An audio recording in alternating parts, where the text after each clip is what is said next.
আজকে রবিবারে রান্না বান্না কি রান্না করছো? পেঁয়াজের কলি আলু ভাজা পোস্ত দিয়ে আর মাংসর ঝোল হচ্ছে। ছেলে আজ খাসির মাংস খাবে আমার হাতে, তাই খাসির মাংস রান্না করছি। ভাত হয়ে গিয়েছে আর ছানার ডালনাটা আমার বৌমা করে খাওয়াবে। আর এখন খাবো না, বেগুন ভাজা আর ছানার ডালনা খাওয়াবে বৌমা। খেতে ভালো। তেল কি নষ্ট তেল? দুধটা নষ্ট হয়ে গেছিল। খুব তাড়াতাড়ি বললাম, কিছু হলে এবার ঠাম্মা দেয় ভিডিওতে হয়ে গিয়েছে। আর মাংসটা কি করে রান্না করলাম জানো? খাসির মাংস তোমরা কিভাবে করো জানি না।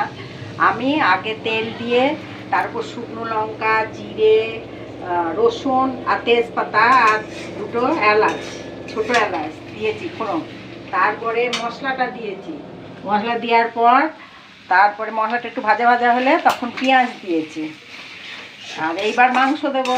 পেঁয়াজটা আর মশলাটা ভাজা ভাজা হয়ে গেলে মাংস দেবো। তারপরে আবার তোমাদের দেখাবো মাংস দিয়ে কষবো। খাওয়ার টাইমেও দেখাবো। আলুটা ভেজে রেখেছি, এই দেখো পেঁপে ভেজে রেখেছি। আমাকেও ভেজে রেখেছে নাকি?